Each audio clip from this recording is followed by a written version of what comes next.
मम्मा ये जंगल कितना खूबसूरत है। मम्मा हम यहाँ कहीं बैठे, आप मुझे कुछ बताओगे जंगल के जानवरों के बारे में? गुड़िया, ये हॉल देखा है आपने? ये कैसा है हॉल? इसके बारे में मैं आपको बताऊं ये किस जानवर का है, और आपको स्टोरी भी सुनाती हूँ इस हॉल के बारे में जो जानवर ये बनाते हैं। चलो बैठते हैं कहीं, फिर आपको बताती हूँ इसके मतलब। जी मम्मा, मैं जरूर सुनना चाहूंगी इसके बारे में। मुझे कोई कहानी सुनाओ ना। चलो मैं आपके साथ बैठ के कोई कहानी सुनती हूँ। आज मेरी बेटी, मैं आपको एक फाख्ता और एक तोते की कहानी सुनाती हूँ, ठीक है? गौर से सुनना। फाख्ता बोली, बोलू भैया मुझे नारियल के कुछ छिलके दीजिएगा। बोलू दुम्बे की नारियल शाप जंगल में बहुत मशहूर थी। सब ही जानवर और परिंदे गर्मियों में यहीं आकर नारियल के ठंडे पानी से अपनी प्यास बुझाते थे। उस वक्त भी काफी जानवर बोलू की शाप पर स्ट्रॉ लगाए नारियल पानी पीने में मसरूफ थे। फाख्ता की आवाज पर शरारती तोते ने मुड़ के उसकी तरफ देखा और तंज करते हुए कहा, आज खाने को कुछ नहीं मिला जो नारियल के छिलके मांगने आ गई। फाख्ता ने बुरा मनाए बगैर जवाब दिया, अरे नहीं तोते भाई, खाना तो खा चुकी हूँ। इन छिलकों से आहिस्ता आहिस्ता बाल निकालूंगी ताकि अपने लिए एक अच्छा सा घर बना सकूं। तोती ने हैरानी से पूछा, हैरियत, तुम्हें बड़ी फिक्र हो रही है नया घर बनाने की? फाख्ता ने शरारती तोते को समझाते हुए कहा, हाँ भाई, तुम्हें तो पता है अगला मौसम बारिशों का है, और ऊपर से मौसमियात वालों ने तेज बारिशों की भी पेशन गोई कर रखी है। तो भला इसमें है कि अपने लिए मजबूत सा घर बना लो ताकि आने वाले दिनों में परेशानी ना हो। मेरी मानो तो तुम भी सैर सपाटों को छोड़ो और अपना घर बनाने में लग जाओ ताकि अगले महीनों तक एक मजबूत सा घर तैयार हो जाए। फाख्ता दीदी, सर्दी और बारिश में कौन सा कल ही आना है? मेरी मानो यही तो दिन है घूमने फिरने और मजे उड़ाने के, बाकी आगे तुम्हारी मर्जी। ये कहकर तोता फिर से उड़ गया।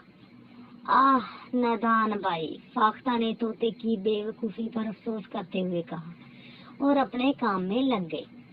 फाख्ता अपने घर में कंबल ओढ़े बैठी कहानियों की किताब पढ़ रही थी जब उसे किसी की आवाज सुनाई दी, फाख्ता बहन, फाख्ता बहन, मुझे अपने घर में जगह दे दो, बहुत तेज बारिश हो रही है।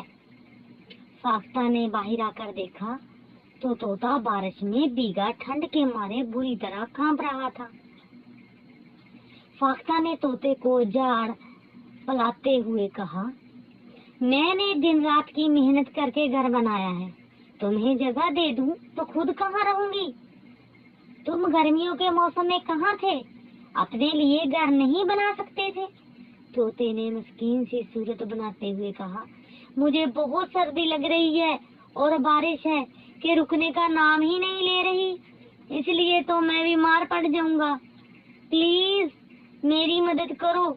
मगर फाख्ता ने उसकी एक ना सुनी। तुम जा सकते हो, कहते हुए दरवाजा बंद कर दिया। फाख्ता को इनकार सुनकर तोते ही उड़ गए। जो फाख्ता ने उसको इनकार किया था उसकी वजह से उसके एहसान खता हो गए और उसे पूरी रात बारिश में कांपते हुए ही गुजारनी पड़ी। अब इसको एहसास हो चुका था कि ये सब मेरी सुस्ती का नतीजा है। मुझे घूमने फिरने के बजाय मैं भी घर बना लेता। तो मेरी बेटी, याद रखो, हमें हमेशा आने वाले टाइम के लिए तैयार रहना चाहिए।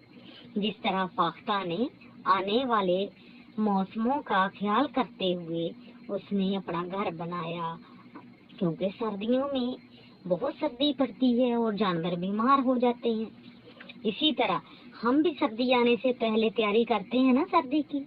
मतलब अगर हमारे कमरे कम हो, कमरे डालते हैं, हमारे पास लिहाफ ना हो, उसकी तैयारी करते हैं, गर्म खानों का इंतजार करते हैं। इसी वजह से ऐसे ही कि हमें सर्दी ना लग जाए कहीं, ठीक है, नए कपड़े बनाते हैं।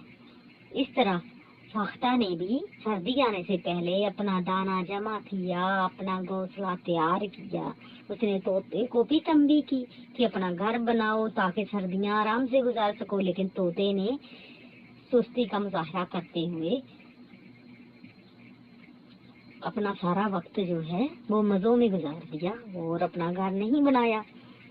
इसी वजह से वो तोता जो है वो इसका शिकार हो गया, बारिश का, सर्दी का, आखिरकार वो मर गया।